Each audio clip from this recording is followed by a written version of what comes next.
eu queria abrir com os irmãos lá no livro de João, no Evangelho de João, capítulo 1, verso 11.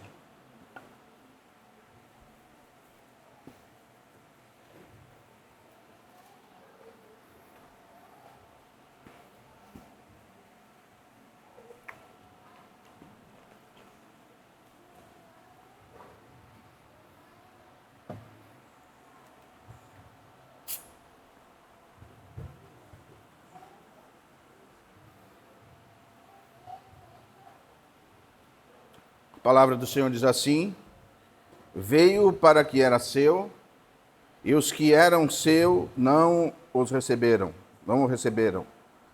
Mas a todos quanto o receberam, deu-lhes o poder de serem feitos filhos de Deus, a saber, os que crêem no seu nome, os quais não nasceram do sangue, nem da vontade da carne, nem da vontade do homem, mas de Deus.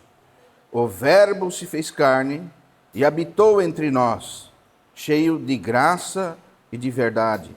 Vimos a sua glória como unigênito do Pai. Amém? Irmãos, vamos prestar atenção nessa pequena frase. Deu-lhes o poder de serem feitos filhos de Deus. Irmãos, uma das grandes deficiências do cristianismo atual é que muitas vezes nós estamos enquadrando pessoas que não são filho de Deus como filho de Deus. E às vezes nós queremos exigir das pessoas um comportamento de filho de Deus. E realmente nós sabemos que uma pessoa que não nasceu de novo, ela não tem como ter o fruto do Espírito. E muitas vezes, nós, irmãos verdadeiros, nós nos decepcionamos com pessoas porque esperamos um comportamento adequado de pessoas que sequer são filhos de Deus. Por isso nós precisamos ter em mente que esse poder que o Senhor nos deu através da sua morte é um poder que nos separa do mundo. Ou seja, o que quer dizer a palavra igreja? Irmãos separados, né? Para fora de, aqueles que estão separados para o mundo. E por isso, por às vezes nós não conseguirmos compreender que nem todos aqueles que dizem que são cristãos, que muitas vezes nós queremos descaracterizar a graça de Deus, ou banalizar a graça de Deus. Não conseguimos entender as Escrituras, porque às vezes estamos considerando pessoas que nem são irmãos como irmãos. E quando você chega no capítulo 3 dessa mesma carta, desse mesmo evangelho, você vê uma pessoa que era um grande religioso da época, Nicodemos. Ela chega perante o nosso rei, o nosso Senhor Jesus, e ela faz uma pergunta para o Senhor, e ela fala: mestre, nós sabemos que és mestre entre o povo, e o Senhor não tem outro assunto para falar com ele, senão esse assunto: é necessário nascer de novo. Então veja que importante nós termos em vista esse princípio cristão, que quando uma pessoa não é transformada, não é nascida de Deus, ela precisa nascer de novo. O Senhor Jesus, ele não melhora ninguém, André, que não é nascido de Deus. Então precisamos ter em mente que nós precisamos realmente sermos nascidos do alto. Porque o Senhor continua falando para Nicodemos: porque quem não nascer da água e do Espírito não pode entrar no reino de Deus. E muitas vezes, irmãos, nós entramos em contradições cristãs, porque não conseguimos diferenciar. E é importante frisar que não estou falando aqui para nós ir separando, né, o joio do trigo, quem é irmão e quem não é irmão, mas para nós podermos realmente compreender que às vezes nós estamos querendo ações de pessoas que não são cristãs, como se fossem cristãs. E hoje há muitos problemas no seio da igreja do Senhor, Porque, infelizmente, como o próprio apóstolo João vai dizer, que eles se introduziram no nosso meio. Infelizmente, muitas pessoas que não são irmãos se introduzem no seio da igreja, e agora nós não conseguimos realmente ter esse discernimento de quem é irmão e de quem não é um irmão. A única coisa nesse mundo que pode discernir é a palavra de Deus. E é interessante, quando nós olhamos para a vida da comunhão da igreja, nós vemos que às vezes alguns irmãos se aproximam de nós e rapidamente, daqui a pouco, não estão mais conosco. Porque João continua dizendo, porque ele diz na sua carta, lá na 1 João ele diz assim, saíram do nosso meio, porque não eram dos nossos. Então, uma primeira coisa, irmãos, nessa noite que eu quero falar para os irmãos, é que nós temos que ter esse pano de fundo para podermos aprender a lidar com o irmão. Sabe por quê? Quando você se depara com um irmão, você está se deparando de alguém que o nosso Pai ama incondicionalmente. E sabe por que às vezes a gente não consegue ter esse discernimento espiritual, que a salvação é pela graça, que hoje nós somos salvos pela graça, e que essa graça é incondicional, porque nós queremos colocar toda a cristandade no mesmo balaio e consideramos todos como cristãos. E daí você vai ver pessoas tendo comportamentos de ímpio. E não que um irmão não tenha pecado, e não que um irmão não erre conosco, mas às vezes nós não estamos sabendo peneirar ou ministrar isso entre nós. E veja que interessante. Se eu perguntasse aqui para os irmãos, nós sabemos que os nossos irmãos estão sempre escutando isso. Quem tem certeza da salvação? Talvez muitos de nós poderiam se entristecer e dizer, bom, eu não sei se eu sou um salvo. Mas, irmãos, uma das coisas que João, tanto no seu evangelho, como na sua primeira carta, na sua segunda carta e na sua terceira carta, uma das coisas que João ele vem aprimorar ou vem descortinar para os crentes é que quem é crente realmente nasceu de Deus e é um filho de Deus. Que realmente não existe um ex-filho de Deus. Uma vez filho, sempre filho. Mas, como nós queremos levar a cristandade de uma forma totalitária, nós, às vezes, não conseguimos diferenciar, porque queremos, como eu estou dizendo, que pessoas que não são irmãos tenham atitude de irmãos. Então, irmãos, com essa filiação, com esse poder que nós ganhamos, porque realmente Ele nos deu o poder de sermos feitos filhos de Deus. Com essa filiação, nós temos algumas implicações. Quero falar de duas delas. A primeira é que realmente, irmão, se você não consegue ter certeza da sua salvação, você não consegue ser um irmão firme na fé. E nós sabemos que foram introduzidas no seio da igreja tantas coisas e tantas doutrinas que queriam desviar o povo de Deus. E a carta de João, penso eu que todos vocês sabem, tanto as cartas de João como o evangelho de João, foi um dos últimos escritos que se acoplaram ao cânon bíblico. E João agora ele vem combatendo ferozmente as heresias. João ele vem combatendo empiricamente as heresias. O que seria empiricamente? Ele vem provando com provas incontestáveis os erros que haviam se introduzido no seio da igreja. E desses erros, foram muitos erros e muitas heresias que hoje vêm se repetindo. E às vezes nós nos chocamos com elas e nós pensamos, nossa, essa é uma nova heresia. Não, irmão, mas não é uma nova heresia. São coisas que a palavra de Deus combate ferozmente. E veja, se nós não tivermos essa certeza da salvação, infelizmente, nós não vamos conseguir caminhar com segurança na igreja do Senhor. E tanto no Evangelho de João, como nas suas cartas, o apóstolo João, ele está de uma maneira, irmãos, ele está tão focado em que nós tenhamos essa certeza, que ele mesmo diz lá em 1 João, deixa eu achar aqui, irmãos. Veja, ele diz assim, 1 João capítulo 5, verso 13. Leia comigo, irmãos.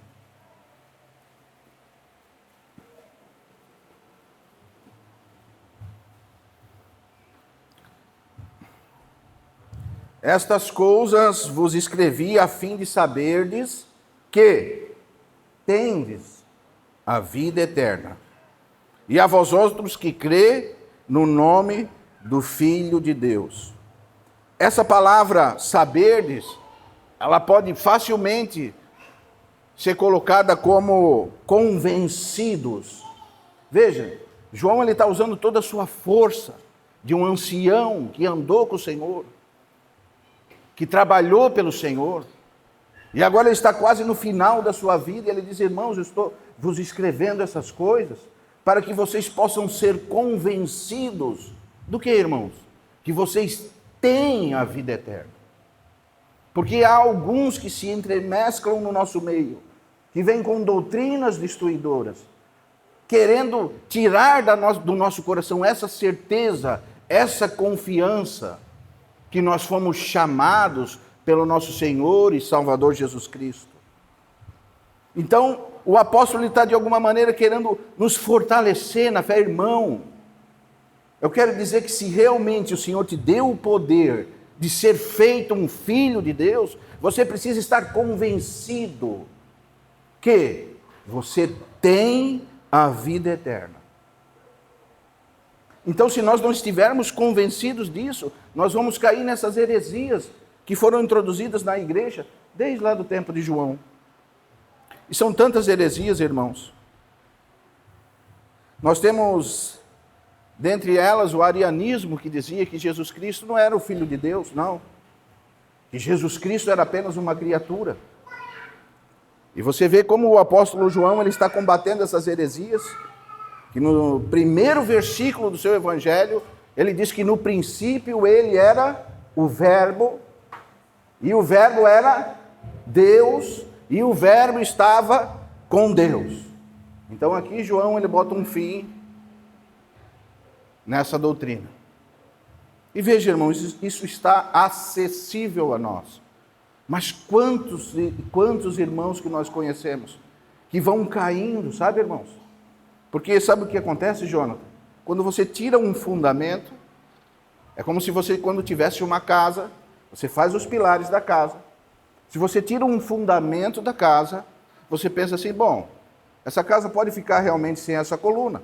As outras colunas, elas podem suportar essa casa. Mas, irmãos, nós não podemos ficar sem os fundamentos da fé. Isso é muito perigoso. Porque quando você tira um fundamento da fé, você abre uma porta para heresias destruidoras, para o engano de Satanás. E então, daí você vê o quanto que o povo de Deus está sendo enganado. Na época de João também já existia o galanticismo. O que era isso? Era a doutrina que estava lá em Gálatas, quando os irmãos queriam colocar a lei dentro da graça. E os irmãos que se convertiam, eles queriam circuncidar os irmãos. E veja, você podia pensar comigo, nossa, isso não tem problema nenhum. No que isso interfere na fé? Mas Paulo, ele diz assim, que não suportou eles nem por uma hora.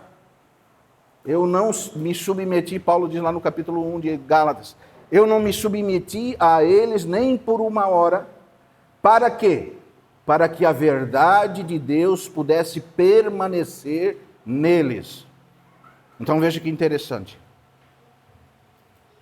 Mas hoje é tão fácil você ir em lugares que eles estão guardando sábado, guardando tantas coisas da lei, fazendo as festas, que nós sabemos que se complementam ou que se concretizam em Cristo Jesus, que apontavam para Cristo.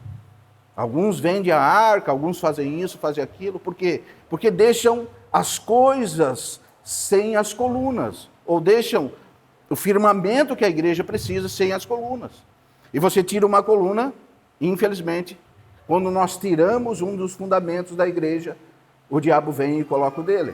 E quando o diabo coloca uma doutrina destruidora, irmãos, é terrivelmente, ou seja, como Paulo diz em Efésios, são fortalezas colocadas nas mentes. E quando se torna uma fortaleza na nossa mente, somente pela graça e pela misericórdia de Deus, para um irmão voltar atrás do caminho que ele tem trilhado. Mas se nós não voltarmos atrás das coisas que nós temos procurado, realmente nós podemos estar pregando coisas que não são de Deus. Isso é tão triste, porque se nós não cuidarmos, daqui a pouco nós estaremos fazendo muitas coisas que não estão na palavra de Deus. E o diabo é sorrateiro, ele trabalhou na história da igreja sorrateiramente. Ele vai mudando as suas táticas, e vai vindo movimentos após movimentos. E nós vamos entrando nesses movimentos, porque às vezes, irmãos, nós amamos mais as coisas desse mundo do que a Deus. Mas o Senhor sempre tem os seus filhos. O Senhor sempre tem aqueles que são usados para falar conosco, para nos manter na posição correta. E são tantas heresias. Nós vemos o docentismo, que dizia, que negava que Cristo era um ser humano, dizia que Cristo era só um espírito. E daí João vem acabando com essas heresias, ele diz, não, porque com as nossas mãos nós tocamos nele. Veja, irmão, como João trabalhava para a edificação da igreja, como João tinha cuidado com a igreja. E daí tem o adoceticismo que dizia que Jesus, ele ficou espiritual apenas, ou ele teve a sua deidade apenas quando ele foi batizado. Daí o Espírito Santo desceu como forma de pomba, então dali para frente ele virou o Filho de Deus. E João combate todas essas heresias. Se nós lermos o Evangelho de João e as cartas de João com esse pano de fundo, você vai ver como João, ele estava apto para ensinar o povo de Deus e corrigir esses erros de doutrinas que haviam entrado na igreja do Deus vivo. Nós também tínhamos os gnósticos. Rodrigo, os gnósticos diziam que o corpo é totalmente perecível e o espírito não consegue se misturar com o corpo. Então, quando você pecava, seu corpo pecava, mas seu espírito não pecava. Eles queriam dividir o corpo do espírito. A matéria é totalmente corrompida, mas o espírito não. E daí você vem vendo essa heresia que ainda hoje, para alguns irmãos é novidade, que é a impecabilidade do crente. Esses dias nós esbarramos com um irmão que caiu nessa doutrina. E foi tão triste porque era um irmão amado, um irmão conhecido, um irmão que nós conhecemos há tantos anos. E ele falava, não, eu não peco.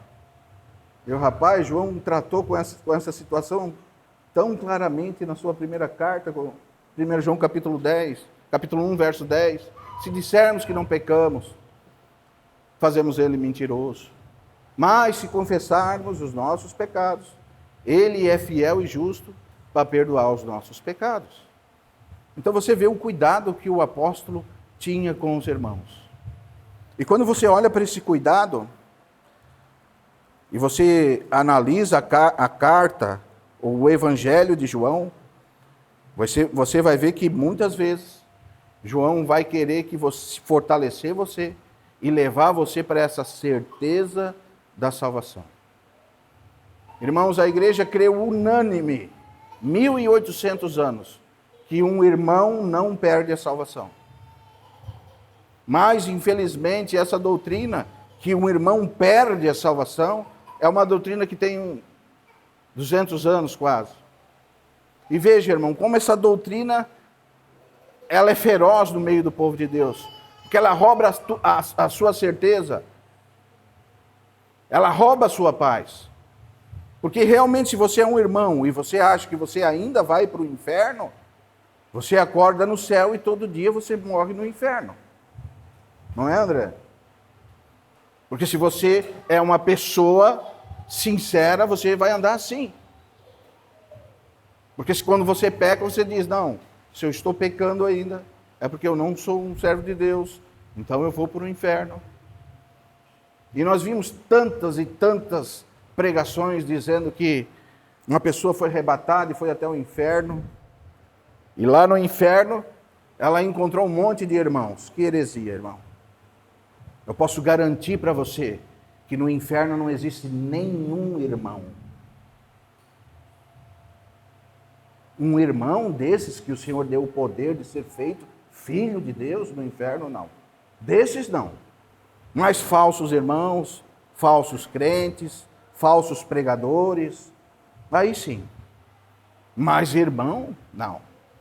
Irmão, não. Veja, no capítulo 3 de João, João vai dizer assim, do Evangelho de João, capítulo 3, verso 14. Vamos adiantar um pouco, irmãos. Assim como Moisés levantou a serpente no deserto, assim também é necessário que o Filho do Homem seja levantado, para que todo aquele que nele crê, veja, tenha a vida eterna. Porque Deus amou o mundo de tal maneira que deu o seu Filho unigênito para todo aquele que nele crê não pereça. Veja de novo, mas tenha a vida eterna. Quem nele crê não é condenado, mas o que não crê já está condenado. Porque o que não crê no unigênito Filho de Deus. E se nós fôssemos ler todo o Evangelho de João, você vai ver que ele nos enche dessa certeza, irmãos. Verso 36 desse mesmo capítulo. Por isso, quem crê no Filho de Deus tem a vida eterna. O que não crê se mantém rebelde contra o Filho de Deus e não verá a vida, e sobre ele permanece a ira de Deus. E agora aqui você precisa entender como Deus lidou com a sua ira. O Senhor está virado. Mas para nós, que fomos agraciados com o sacrifício de Jesus Cristo, toda a ira de Deus estava sobre o Filho de Deus. Entende, irmão? Jesus não pagou nada para o diabo. Alguns irmãos têm esse pensamento, sabe, André? Não, porque nós éramos um passarinho na gaiola, estávamos lá com o diabo. Daí Jesus veio e nos comprou do diabo e nos levou. Agora não, irmão, não foi assim. O Senhor, ele suportou nele toda a ira de Deus. Por isso, quem está em Cristo, nova criatura é. Nova. Toda a ira de Deus que havia contra mim e contra você foi descarregada no nosso Senhor e Salvador Jesus Cristo. Esse é o mistério da redenção. Agora, quem não crê, o que acontece? Quem não crê, está sobre ele o quê? A ira de Deus. E o Senhor está irado. Mas nós somos ovelhas do seu rebanho. Amém? Veja, irmãos, capítulo 5 dessa mesma carta, eu vou ler alguns aqui, não todos. Capítulo 5, verso 24. Em verdade vos digo, quem ouve a minha palavra e crê naquele que me enviou, tem a vida eterna. E não entra em juízo, mas passou da morte para a vida. Amém? Passou, irmão. Não entre em condenação, não entra. Por isso que o nosso coração, uma noite dessa, uma reunião como do Partir do Pão, precisa ser cheio de alegria. E o Senhor precisa aquecer os nossos corações. E se realmente, irmãos, nós não aceitamos ou não recebemos o Senhor como Salvador das nossas vidas, nós precisamos receber. Porque aqui agora o Senhor vai separar as coisas. Ou você recebe, ou sobre você está a ira de Deus. Ou você é um amigo de Deus, ou você é um inimigo de Deus. E essa decisão, irmão, pode mudar toda a sua história. Porque realmente, quantos hoje estão escutando a palavra de Deus, mas não são filhos de Deus? Aí você entende a luta do diabo contra a igreja, irmãos. Por isso que às vezes você chega num lugar e é pregado tantas coisas. Você chega num lugar, você vai fazer uma novena, você faz isso, faz aquilo. E quantos anos nós fizemos isso? E pregávamos tantas coisas. E achava que estava fazendo as coisas certas. Mas quando nós descobrimos o mistério da redenção, o poder de ser feitos filhos de Deus, nós vamos entender, irmãos, que aquele sacrifício todo, que a mão governamental do nosso Pai Celestial estava sobre o Filho de Deus, pesando nele todos os nossos pecados. Você vai entender por que Paulo ficou tão maravilhado quando ele descobriu isso. Por que os irmãos deixavam tudo para trás e iam somente seguir o Senhor? Porque o melhor de Deus Ele já nos deu, irmão. Ele deu o seu Filho Jesus Cristo. E Ele nos livrou do quê? Da ira vindoura. Nos livrou. Livrou, irmão. Glória a Deus por isso. Nós estávamos condenados, como Paulo diz, mortos nos nossos delitos e pecados. E Ele nos salvou, irmãos. E Ele nos santificou. E essa graça salvífica é uma graça santificadora. E também é uma graça que vai nos glorificar, uma graça glorificadora. Nós fomos salvos, estamos sendo salvos e ainda seremos salvos por essa graça. E é nesse decorrer que nós caímos em erros teológicos, sabe, André? Porque o Senhor nos salvou com a sua graça salvadora. Mas nós temos a graça santificadora, que é a graça que vai nos trazer santificação, que é quando pelo Senhor nós somos corrigidos, como diz lá em capítulo 11 de 1 Coríntios, que nós somos corrigidos por Deus para não sermos condenados com o mundo. Nós precisamos entender que o Senhor, Ele nos salvou, está nos salvando e nos salvará ainda. Nossa, que tanta salvação! Nós precisamos ser o povo de Deus mais feliz, porque o Senhor está nos salvando, irmão. Ele está nos purificando, a sua graça purificadora está nos limpando, e quando Ele vai trabalhando conosco, Ele vai purificando-nos do pecado, sabe? Aí você entende que você ainda peca, porque você precisa ser purificado. Mas essa graça, ela está agindo em você, porque lá em Filipenses capítulo 1, 6, ele diz, aquele que começou a boa obra. E onde está o sujeito dessa frase? Quem é o sujeito? Jesus. Aquele que começou a boa obra. O que Ele vai fazer? A completará até o dia de Cristo. Nossa, irmão. Então nós escapamos, mas estamos sendo trabalhados. Porque a segunda implicação da verdadeira teologia, da verdadeira salvação, é que realmente o Senhor trabalha nos seus filhos. E nós vamos falar disso um pouquinho mais adiante. Amém? Veja, irmãos, o capítulo 6, verso 37.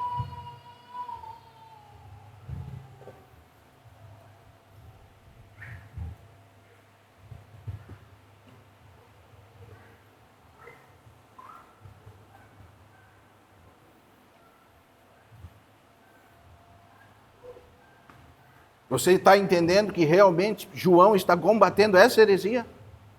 Esse pensamento? Por que ele disse que eu estou vos falando isso? Para que vocês possam ter essa consciência, para que vocês possam saber, irmão. De uma vez por todas, irmão. Acredita. Vocês têm a vida eterna. Amém? Veja. Veja o que o Senhor Jesus falou. Todo aquele que o Pai me dá virá a mim. E o que vem a mim, irmão, de maneira nenhuma eu lançarei fora. Veja o 44 desse mesmo capítulo. Ninguém pode vir a mim se o Pai não enviou. E o que o Pai enviou, eu o ressuscitarei no último dia. Veja o 47 desse mesmo capítulo. Em verdade vos digo, quem crê em mim, o quê? Tem a vida eterna.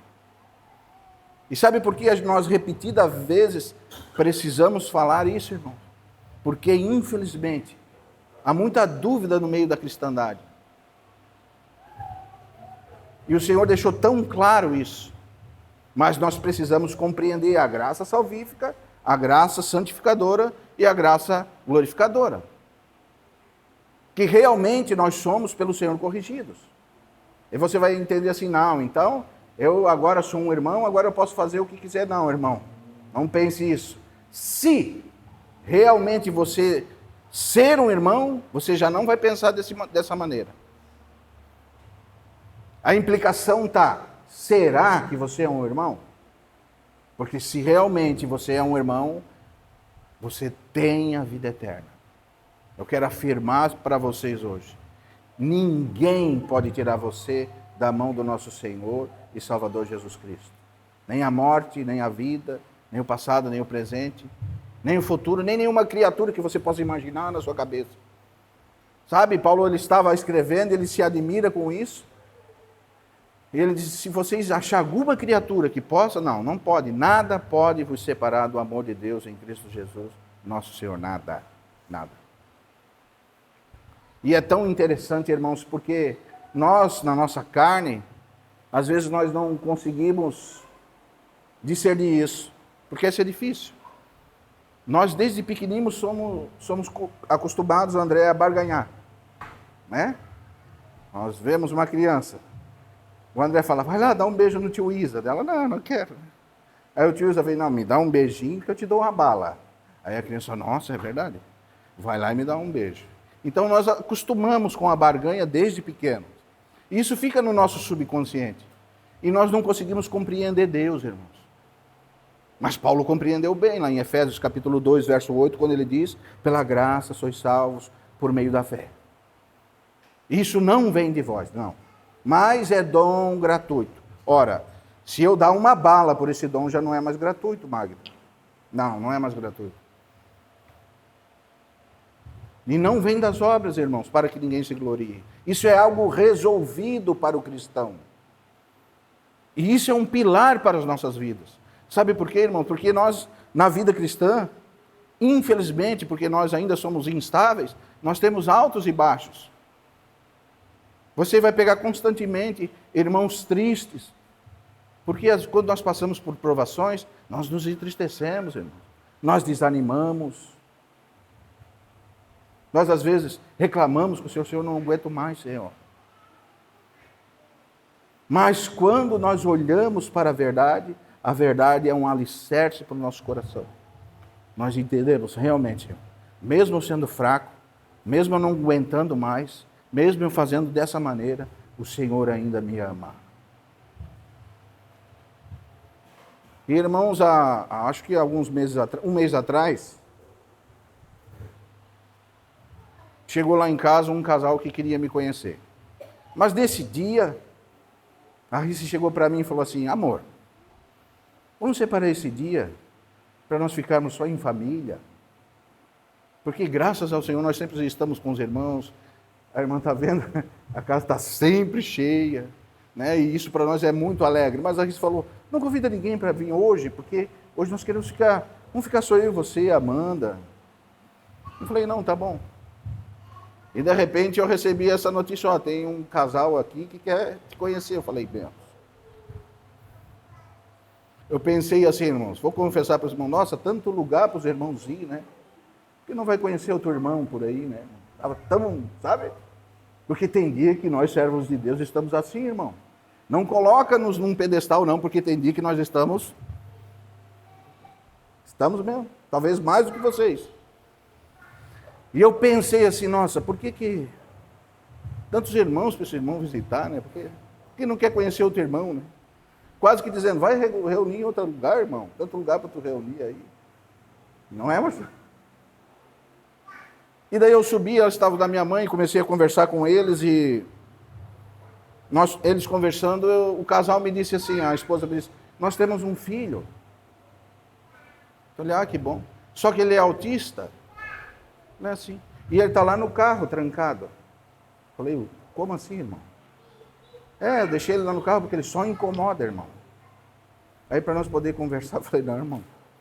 Irmã, vai lá, busca o teu filho, irmã. Como é que ele vai ficar trancado no carro lá embaixo? Que tipo de pai é esse? Esse somos nós. Mas esse não é o nosso Deus, irmão. E quando essa criança subiu, quando eu olhei para essa criança, eu falei para Rice, meu coração se encheu de um amor tão grande para essa criança, e ele tinha um nível de autismo tão grande, irmão, que ele ficava fazendo coisas assim.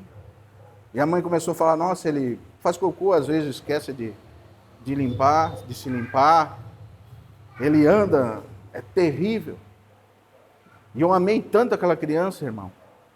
E o Senhor me mostrou que, às vezes, nós podemos estar lidando com irmãos terríveis, mas são filhos de Deus. E o Senhor ama os seus filhos. Nós não podemos esquecer disso, irmão. Nunca esquecer disso. Que o Senhor ama os nossos irmãos. Irmão, mas aquele irmão é terrível, mas não tranque ele lá num carro, longe de você. Não tranque, irmão. E por fim, eu dava só atenção para a criança, nem dava atenção mais para o casal. Peguei ela, levei para minha casa, dei uma banana. Nossa, irmão. Eu falei para Rice, eu ia perguntar para ele, você quer ser meu filho? Porque eu te adotaria agora. E tanto amor que o Senhor me colocou no coração pelaquela criança. E do sofrimento que aquela criança estava passando. Por mais defeito, irmãos, que nós podemos ter, nós somos amados pelo Senhor. O Senhor morreu por nós. E nós estamos hoje na maior demonstração de amor. Por isso que o Senhor falou para nós que nós devemos partir o pão. Você precisa entender que o irmão pode ser terrível, Esdras, mas é nosso irmão. O irmão pode só incomodar, Ricardo, mas ele é nosso irmão. E foi o Senhor que aceitou ele. E o Senhor levou toda a ira de Deus por ele. E o Senhor ama ele. E o Senhor não quer que nós deixemos ele separado num carro fora da comunhão. Como é bom quando o Senhor fala conosco. E João, ele tinha esse coração. Mas no começo, não. No começo, João estava igual eu, né? Quando ele chega diante daqueles samaritanos, ele falou, Senhor, você quer que eu mande descer fogo do céu para consumir todos esses aí? Extirpar essa raça da terra? Jesus olha para ele, João, tu não sabe para que vens, não sabe o espírito que nós estamos. Veja, irmão, mas agora João não. Agora João é conhecido como o apóstolo do amor. Porque essa graça que salvou João, ela continua santificando João. E João agora não quer deixar mais ninguém trancado. Sabe, irmãos? Esse é o amor do Senhor. O Senhor, ele sempre está nos esperando, por mais errado que nós podemos ser.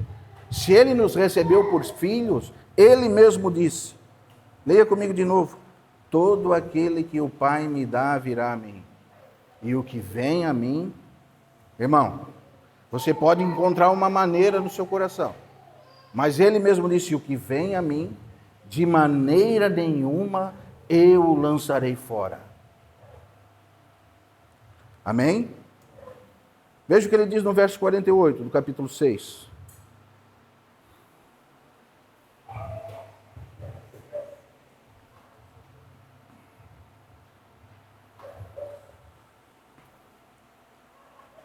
Eu sou o pão da vida.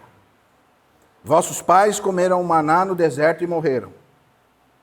Este é o pão que desce do céu, para que todo aquele que dele comer não pereça.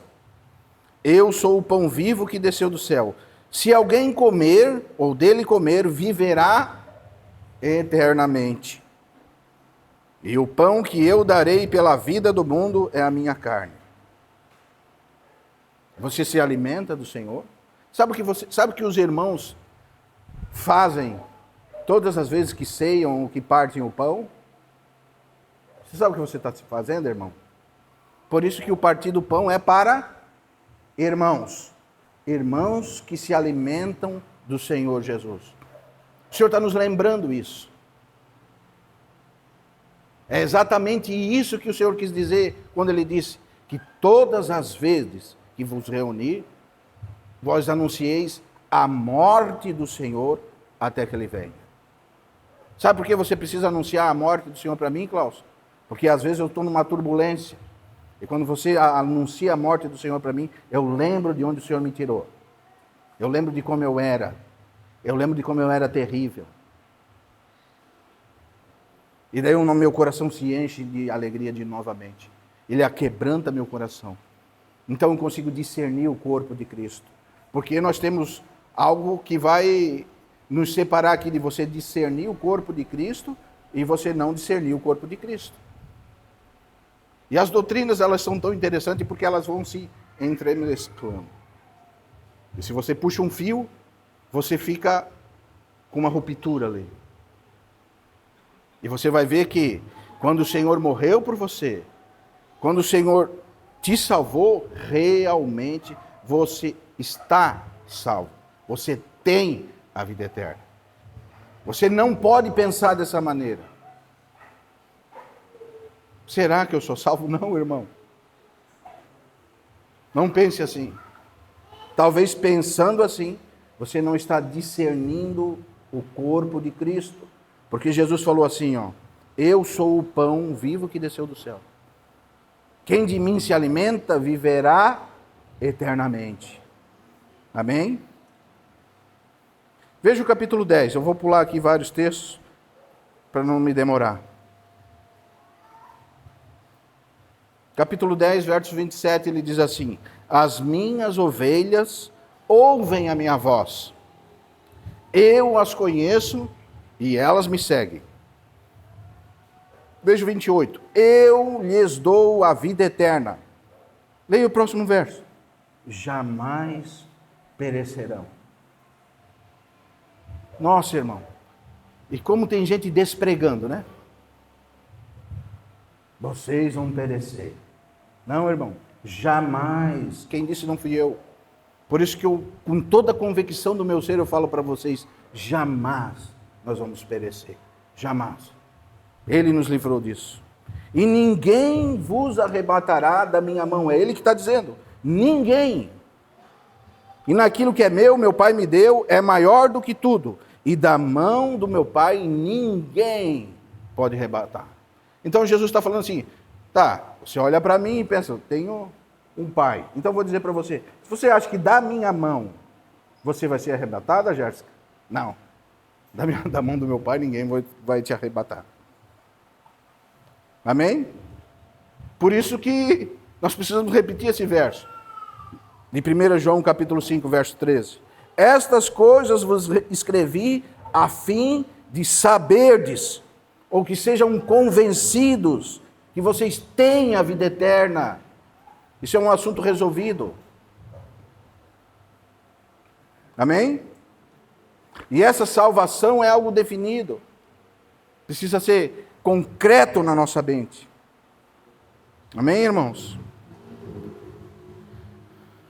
E muitas vezes nós estamos escutando vozes estranhas, que não são um testemunho fiel e verdadeiro para o nosso coração. E veja o que o apóstolo vai dizer lá em Romanos. Eu não ia ler, mas quero ler esse texto. Romanos capítulo 8.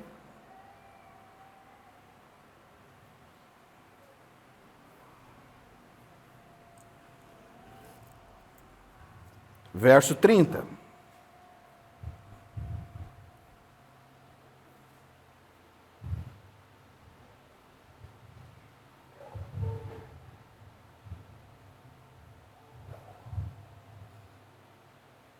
Diz assim: ao que predestinou, a esses também chamou, e aos que chamou, a esses também justificou, e a esses que justificou, também glorificou. Se você entende de português, você vai ver que essas palavras estão todas no verbo passado. Paulo está querendo dar uma certeza para você. E ele vai continuar dizendo assim: que diremos, pois, então, diante dessas coisas? Se Deus não poupou seu próprio Filho por todos nós e se entregou, porventura não vos dará graciosamente com ele todas as coisas? Quem intentará acusação contra os eleitos de Deus? É Deus quem os justifica. Quem os condenará? Ah, irmão, hoje existe muito pregador condenando os irmãos.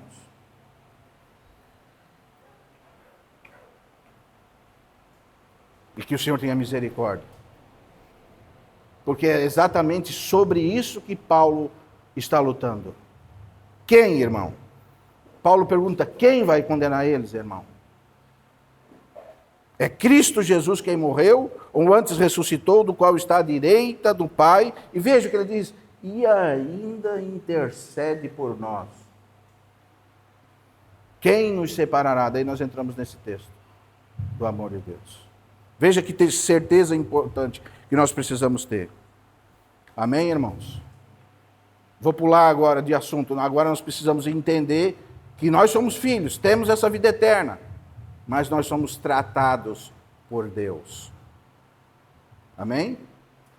É muitas vezes por isso que as pessoas que pregam sobre a perda da salvação, elas não conseguem entender que o Senhor trata com os seus filhos. E todos nós estamos sob disciplina do Senhor. Todos nós. Vamos ler lá Hebreus capítulo 12, verso 5.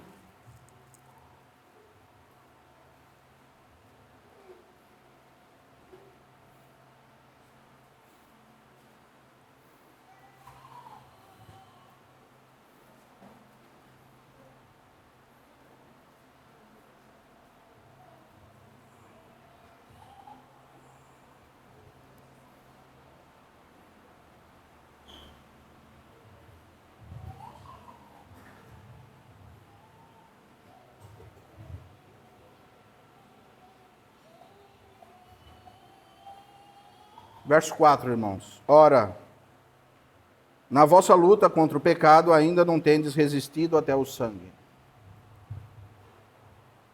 Estais esquecidos da exortação que, como a filhos, discorre conosco? Filho meu, não menosprezeis a correção que vem do Senhor, nem desmaieis quando por ele és reprovado. Veja o verso 6, irmão.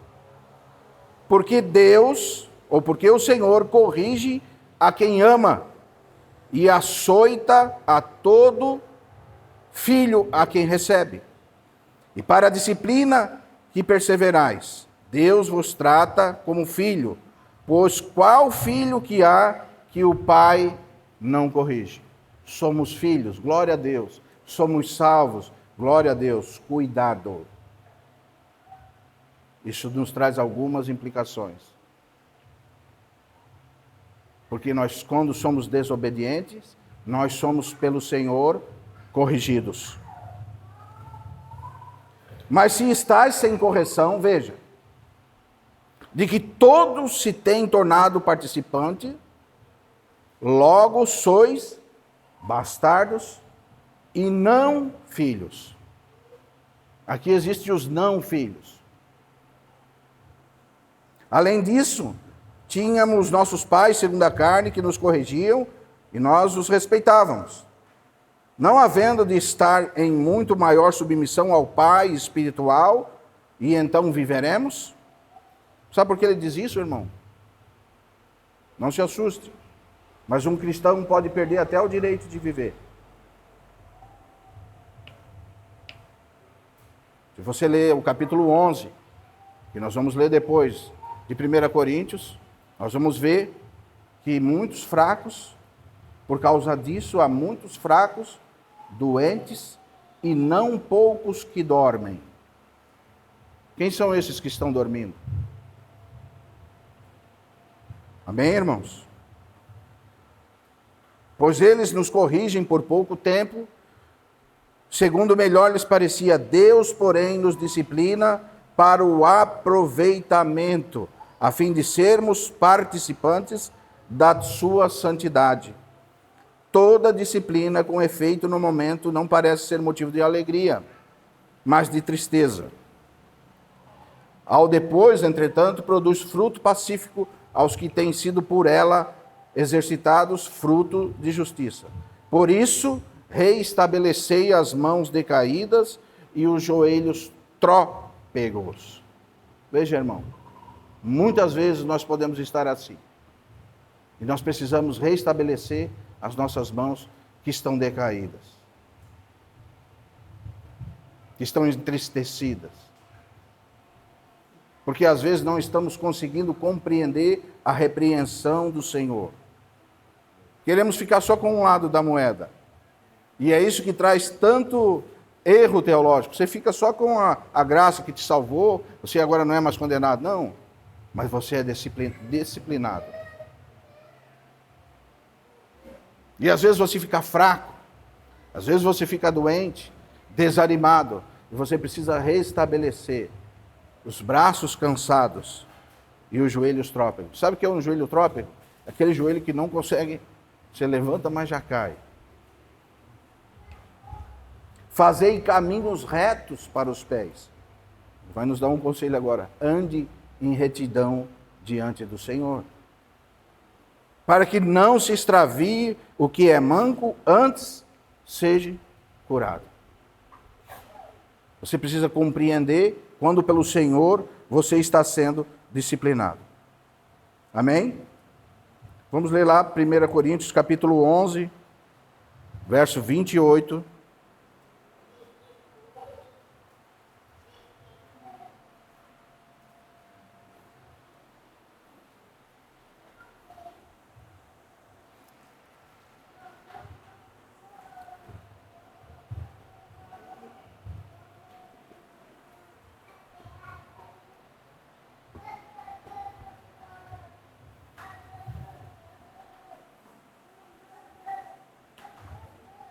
Nós estamos diante do Senhor, irmãos, e ele diz assim, capítulo 11, verso 28. Examine-se, pois, o homem a si mesmo, e assim coma do pão e beba do cálice. Pois o que come e bebe sem discernir o corpo, come e bebe juízo para si. Veja o verso 30. Eis a razão que há entre vós fracos, doentes e não poucos que dormem. Qual é a razão? Aqui, não discernir o corpo de Cristo. Veja a correção. E veja que ele continua dizendo, porque se nós julgássemos a nós mesmos, não seríamos julgados. Mas quando nós somos julgados, somos disciplinados pelo Senhor. Veja, quando você é julgado, você é disciplinado. E o Senhor está nos disciplinando, irmão. Ele continua nos disciplinando, porque nós somos filhos. E não existe um filho que não está sob disciplina. Mas se nós julgássemos a nós mesmos, nós não seríamos por ele julgados e por ele disciplinados.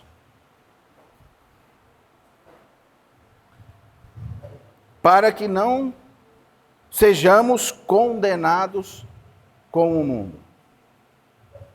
Amém? É por isso que o Senhor nos disciplina.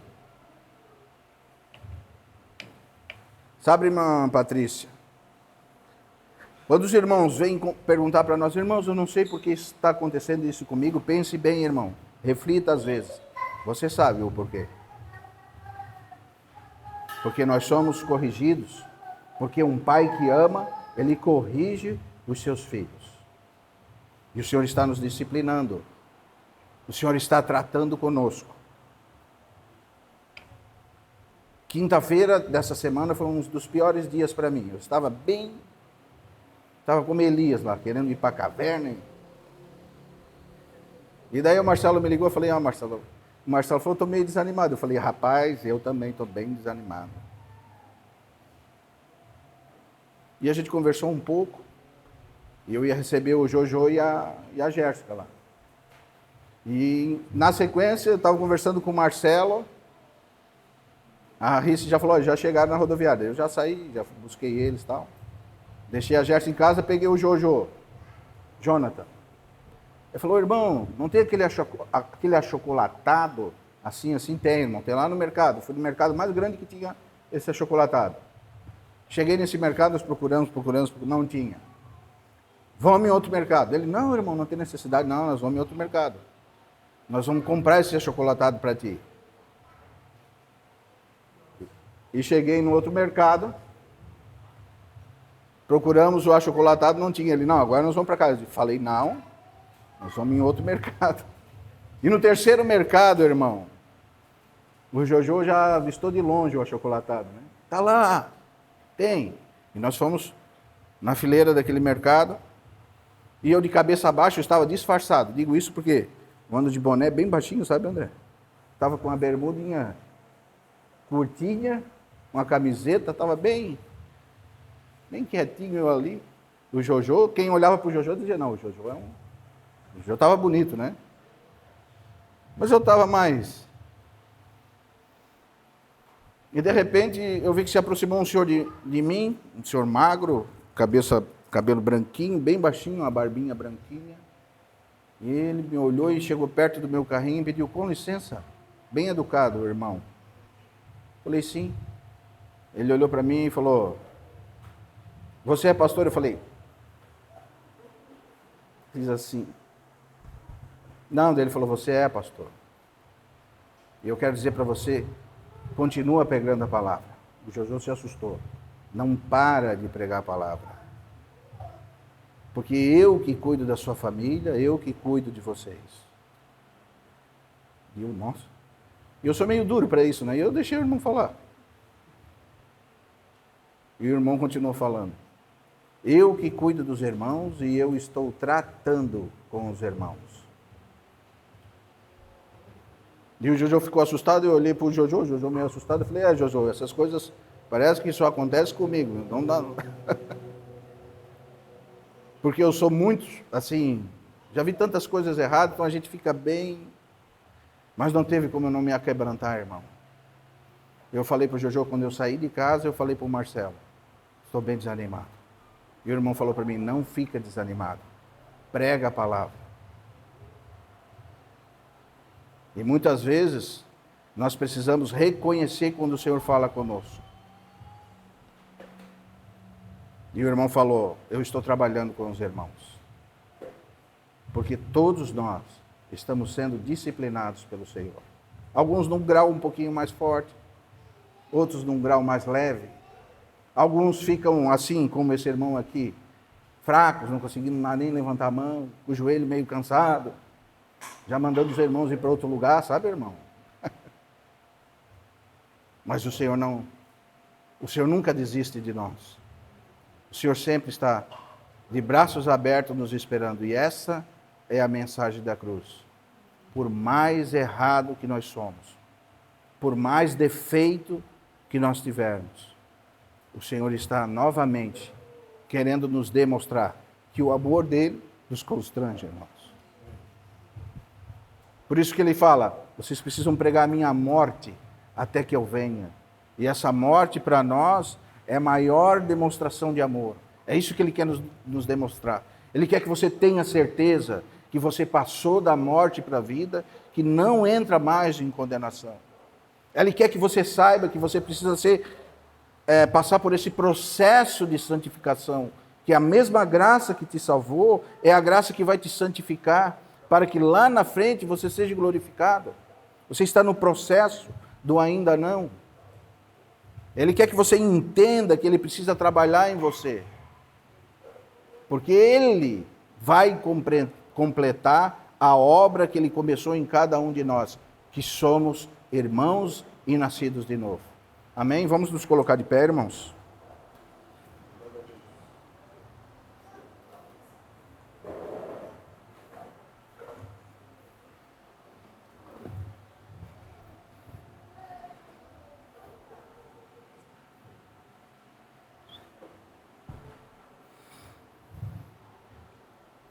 Pai, nós, diante de todos os irmãos, reconhecemos as nossas debilidades, as nossas fraquezas, Senhor.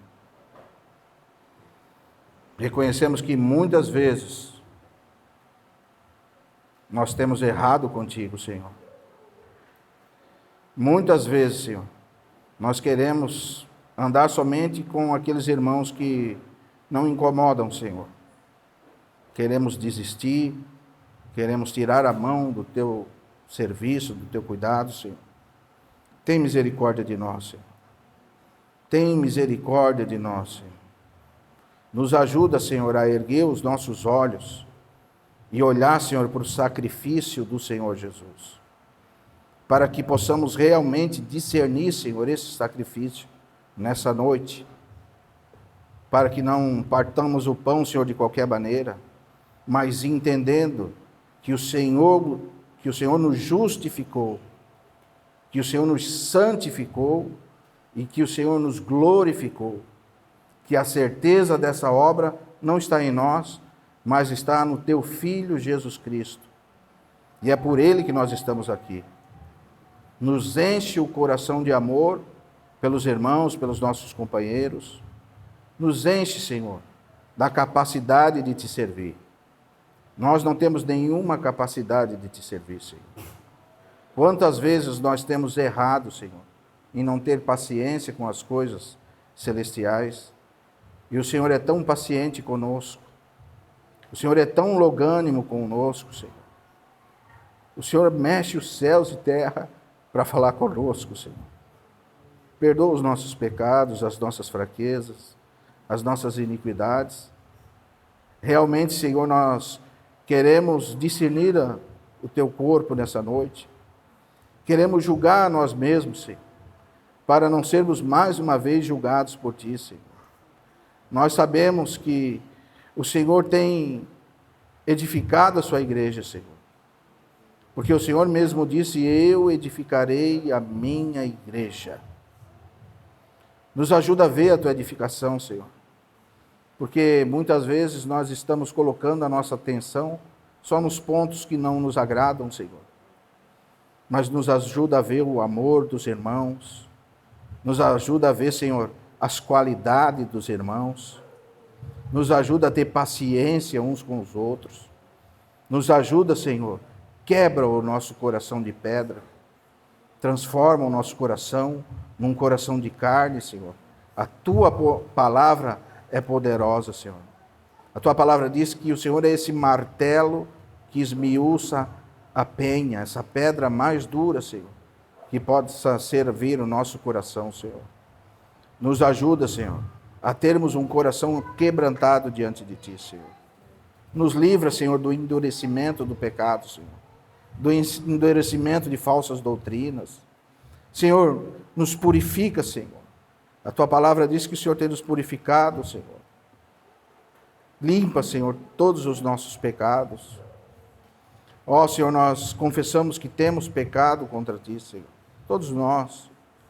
O nosso coração, às vezes, é ligeiro, Senhor, para querer escapar, Senhor, dos teus caminhos. Nos ajuda, Senhor, nessa fragilidade. Nós cremos no teu poder, Senhor. Cremos na tua graça. Cremos no teu auxílio, Senhor. Nós queremos olhar, Senhor, para o vinho e enxergar realmente que simboliza o sangue de Cristo que foi vertido para nós, ou por nós, por todos os nossos pecados, Senhor. Todo o teu sangue até a última gota pagou todos os nossos pecados. Que realmente o castigo que nos traz a paz estava sobre o Senhor. E realmente a ira de Deus não está mais sobre nós. Nos ajuda, Senhor, a compreender a tua mão como um pai de amor, que nos corrige para que não sejamos condenados com o mundo, Senhor.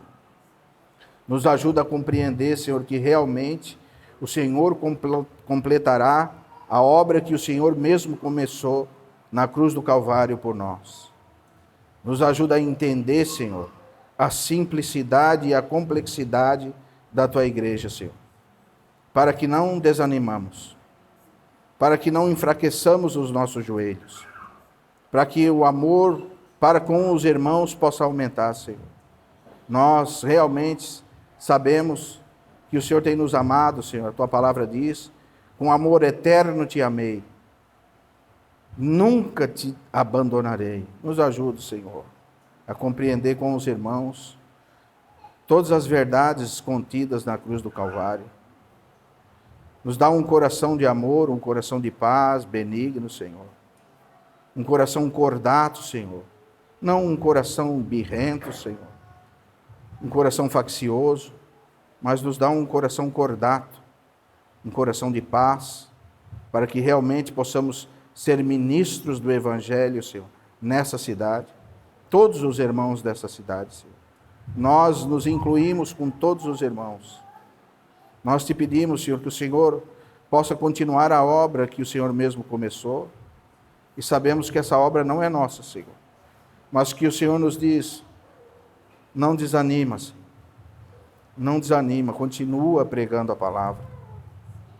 Nos ajuda, Senhor, a não desanimar. Por mais idade que tenhamos, por mais experiência que tenhamos, ou por mais decepções que tenhamos, reaviva, Senhor, o nosso coração. Reaviva, Senhor, a nossa mente, Senhor. Fortalece os nossos joelhos, fortalece os nossos braços, Senhor. Nós não queremos pecar contra Ti, Senhor. Nos ajuda, Senhor. Nos ajuda, Senhor. Em nome do Senhor Jesus, Pai. Amém, Senhor. Proclamamos, Deus, Tua palavra.